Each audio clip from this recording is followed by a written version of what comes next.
ये बात उन दिनों की है जब बुद्धा मरवन में अपना समय व्यतीत कर रहे थे। इस समय तक बुद्ध की प्रसिद्धि दूर दूर तक फैल चुकी थी। बहुत दूर दूर से लोग अपनी चिंताओं और परेशानियों का समाधान हेतु बुद्ध के पास आते थे। ऐसे ही एक दिन जब बुद्धा मरवन में अपने शिष्यों को प्रवचन दे रहे थे, तभी एक अधेड़ उम्र का व्यक्ति अपने नौजवान पुत्र को अपने साथ लिए बुद्ध की तरफ चला आ रहा था। जब यह प्रवचन स्थल के पास पहुंच गए तो बुद्ध ने एक नजर उन पर डाली और इशारे से बैठने के लिए कहा। जब प्रवचन समाप्त हो गए और सभी लोग वहां से चले गए तो बुद्ध ने उस व्यक्ति को अपने पास बुलाया और बैठने के लिए कहा। वहां चारों तरफ हरियाली छाई हुई थी। मौसम बहुत सुहाना था और तरह तरह के पक्षियों की आवाजें गूंज रही थीं। ऐसा नजारा देखकर उस व्यक्ति को अंदर से असीम शांति महसूस हो रही थी।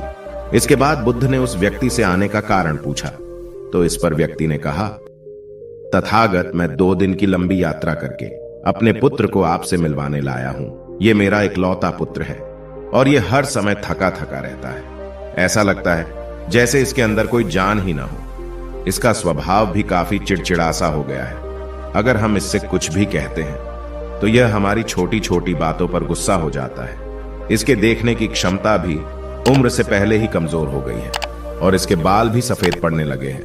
इतनी कम उम्र में इतनी बड़ी उम्र का लगना, मुझे तो कुछ समझ नहीं आ रहा है।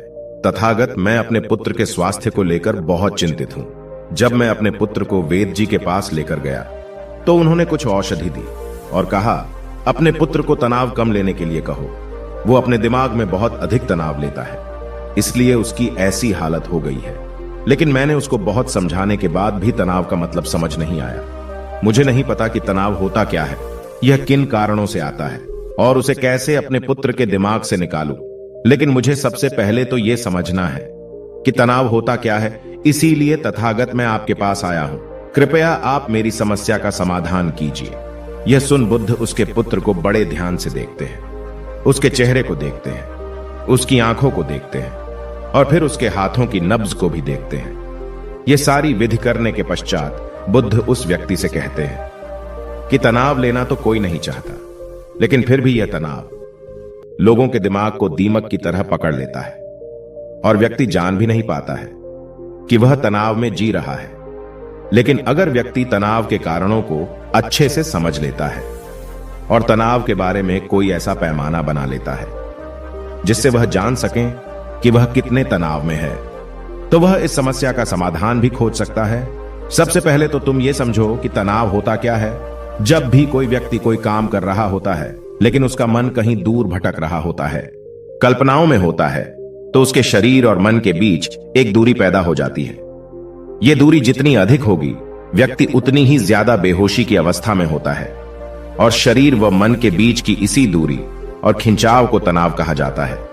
आखिर कोई पसंदीदा खेल खेलने के बाद व्यक्ति चुस्ती और प्रसन्नता से क्यों भर जाता है, जबकि उसने तो अपने शरीर को थकाया है। लेकिन समझने वाली बात यह है कि खेलते समय मन और शरीर एक साथ पूरी तरह से उस खेल में केंद्रित होते हैं, जिससे शरीर और मन के बीच दूरी पैदा नहीं होती और कोई तनाव पैदा नहीं होता। और अगर दिमाग में कोई तनाव था तो वो भी दूर हो जाता है। लेकिन इसके विपरीत, जब हम कोई ऐसा काम करते हैं जो हमें पसंद नहीं है, तो हमारा शरीर तो उस काम को कर रहा होता है, लेकिन हमारा मन कहीं दूर कल्पनाओं में भटक रहा होता है, जिससे शरीर और मन के बीच एक दूरी पैदा हो गई और तनाव ने जन्म ले लिया। इसीलिए व्यक्ति को एक समय पर सिर्फ एक ही काम करना चाहिए और अपने तन और मन की सारी शक्ति उसी एक काम पर लगा देनी चाहिए, जिससे व्यक्ति के अंदर तनाव पैदा ही ना हो। इसके बाद बुद्ध ने कहा, तनाव पैदा होने के मुख्य 8 कारण होते हैं और जिसने इन कारणों को समझ लिया वो जीवन भर तनाव मुक्त रह सकता है। मुख्य कारणों में सबसे पहला कारण है अति महत्वाकांक्षी होना। महत्वाकांक्षी होना अच्छी बात है, लेकिन क्या कभी आपने इस बात पर ध्यान दिया है कि इंसान के लक्ष्य कभी पूरे ही नहीं होते हैं। उसका एक लक्ष्य पूरा हुआ नहीं कि वह दूसरे की तरफ भागने लगता है, दूसरा पूरा हुआ तो तीसरे की तरफ, और इस तरीके से वो अपने लक्ष्यों को पाने के लिए जिंदगी भर गोल गोल घूमता रहता है। इसीलिए जो व्यक्ति अति महत्वाकांक्षी होता है, जिसने बड़े बड़े लक्ष्य बनाए होते हैं, वह वर्तमान में कभी रह नहीं पाता है। उसका मन सदैव भविष्य की योजनाएं बनाने में ही व्यस्त रहता है। उसका शरीर तो वर्तमान में रहता है, लेकिन मन भविष्य में ही रहता है, जिससे मन और शरीर के बीच दूरी पैदा हो जाती है और वह तनाव भरी जिंदगी जीने लगता है। बुद्ध के मुंह से यह बात सुन उस लड़के ने कहा, है बुद्ध, तो फिर इसका मतलब है कि हमें लक्ष्य नहीं बनाना चाहिए, क्योंकि लक्ष्य बनाना भी तो महत्वाकांक्षा ही है। इस पर बुद्ध ने कहा, जीवन में लक्ष्य बनाना कोई गलत बात नहीं है, लेकिन समस्या तब उत्पन्न होती है जब वो अपना पूरा ध्यान उस लक्ष्य से मिलने वाले परिणाम पर ही लगा देते हैं और उसके परिणाम की चिंता करते रहते हैं। व्यक्ति को वर्तमान में जीना आना चाहिए। आप लक्ष्य बनाइए और उस लक्ष्य की प्राप्ति के लिए कड़ी मेहनत करिए, लेकिन साथ ही साथ आपको इस बात का भी ज्ञान होना चाहिए कि आप अभी वर्तमान में जी रहे हैं और वर्तमान ही सत्य है। बुद्ध ने आगे कहा, तनाव का दूसरा सबसे बड़ा कारण है ईर्ष्या करना है। जब व्यक्ति ईर्ष्या और जलन से भर जाता है तो उसका मन अंदर से सड़ने लगता है। ईर्ष्या एक आंतरिक घाव है। आंतरिक घाव यानी मन का घाव। व्यक्ति के शरीर का घाव तो भर सकता है, लेकिन मन का घाव कभी नहीं भर सकता। इसीलिए व्यक्ति को दूसरे की खुशी और तरक्की से कभी ईर्ष्या नहीं करनी चाहिए, क्योंकि ईर्ष्या तनाव का कारण है। इसके बाद बुद्ध ने तनाव का तीसरा कारण बताते हुए कहा कि आरुषिपूर्ण काम न करना, इससे भी मन में तनाव पैदा होता है। जो काम करना हमें पसंद ही नहीं है, जिस काम में हमारी रुचि ही नहीं है, उस काम में हमारा मन लग ही नहीं पाएगा। हमारा शरीर तो वहीं बैठा रहेगा, लेकिन हमारा मन कल्पनाओं की उड़ान भरेगा, जिससे शरीर और मन के बीच दूरी पैदा हो जाती है और व्यक्ति तनावग्रस्त हो जाता है। इसीलिए इंसान को हमेशा अपनी रुचि के अनुसार ही कार्य करना चाहिए। अगर व्यक्ति ने यह पता कर लिया कि उसे कौन सा काम करना पसंद है और वो उसी काम को अपने जीवन का लक्ष्य बना लेता है, तो फिर वो काम उसके लिए काम नहीं बल्कि एक खेल बन जाता है। फिर बुद्ध ने कहा, तनाव का चौथा कारण होता है किसी दूसरे से अच्छा रखना। बुद्ध ने उस व्यक्ति की ओर इशारा करते हुए कहा, एक पिता होने के नाते तुम्हारी अपने पुत्र से बहुत सी अपेक्षाएं होगी कि तुम्हारा पुत्र एक बहुत ही कामयाब इंसान बने, तुम्हारा नाम रोशन करे, जैसा तुम चाहते हो उस तरह का जीवन जिए, तुम्हारी हर बात माने। लेकिन क्या आज तक कभी किसी की सारी अपेक्षाएं पूरी हुई है?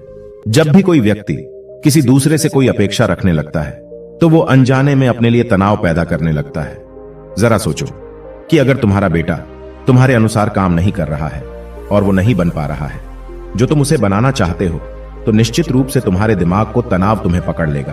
तुम तनाव से भरा जीवन जीना शुरू कर दोगे और इस तनाव के बस में आकर तुम ऐसा व्यवहार करोगे, ऐसी बातें करोगे कि तुम्हारा अपने पुत्र के साथ संबंध और भी खराब होता चला जाएगा। इसीलिए व्यक्ति को जितना हो सके उतनी कम अपेक्षाएं दूसरों से रखनी चाहिए, और अगर पूरी तरह से तनाव मुक्त रहना है तो दूसरों से अपेक्षा रखना ही बंद कर दो। इसके बाद बुद्ध ने कहा कि शारीरिक कष्ट भी इंसान के तनाव का एक कारण होता है। जब व्यक्ति किसी शारीरिक पीड़ा से गुजर रहा होता है तो उसका पूरा ध्यान अपने उस शारीरिक दर्द पर होता है और वो पूरे दिन बस उसी के बारे में सोचता रहता है, जिससे उसका मन दुख के विचारों से भर जाता है और ऐसी स्थिति में व्यक्ति तनावग्रस्त रहने लगता है। यह सुन उस व्यक्ति ने कहा कि हे बुद्ध, शारीरिक दुख तो किसी भी व्यक्ति को हो सकता है, तो फिर क्या हुआ? व्यक्ति जीवन भर तनाव में ही जिएगा? इसका जवाब देते हुए बुद्ध ने कहा कि इंसान को यह बात समझनी चाहिए कि हमारा जीवन दुखों का आधार है। जैसे जैसे हमारा जीवन आगे बढ़ता है, इसमें दुख आते हैं, बीमारियां आती है और फिर अंत में मृत्यु भी आती है। तो बीमारियां इंसान के जीवन का अभिन्न अंग है, कोई इनसे बच नहीं सकता। बस किसी किसी के जीवन में यह समय से पहले आ जाती है तो किसी के बाद में आती है। जब इंसान का मन इस बात को अच्छे से समझ लेगा तो फिर वह अपनी बीमारी के बारे में सोच सोच कर ज्यादा तनाव नहीं लेगा, क्योंकि यह हमारे जीवन का अभिन्न हिस्सा है और इसके लिए व्यक्ति को शारीरिक रूप से भी अभ्यास करते रहना चाहिए। अपने जीवन में व्यायाम और स्वस्थ जीवन शैली को भी जगह देनी चाहिए ताकि उसका शरीर लंबे समय तक निरोगी रहकर सही से काम कर सकें। तनाव का अगला कारण होता है अपनी योजनाओं को समझने के लिए समय न देना। कुछ लोगों के दिमाग में कोई विचार आया ही नहीं कि वो बिना सोचे समझे उस पर काम करना शुरू कर देते हैं, और जब उस काम में उन्हें असफलता मिलती है तो वह तनाव से भर जाते हैं, क्योंकि उन्होंने उस काम को शुरू करने से पहले उसके बारे में पूरी जानकारी इकट्ठा नहीं की थी। इंसान को कोई भी काम शुरू करने से पहले उसके अच्छे और बुरे परिणामों के बारे में ठीक से सोच विचार कर लेना चाहिए। इंसान को इस बारे में भी सोच लेना चाहिए कि अगर ये योजना सफल नहीं हुई तो फिर इसके बाद मैं क्या करूंगा। इसलिए व्यक्ति को अपनी योजनाओं को ठीक से समझने के लिए पूरा समय देना चाहिए, ताकि बाद में उस योजना की वजह से तनाव पैदा ना हो। तनाव का 7वां सबसे बड़ा कारण है टाल मटोल करना, आज के काम को कल पर टालना। आप लोगों ने यह कहावत तो सुनी होगी कि आलस्य इंसान के शरीर का सबसे बड़ा शत्रु है। इंसान आलस्य की वजह से आज के काम को कल के लिए टाल देता है और फिर काम को टालना उसकी आदत बन जाती है।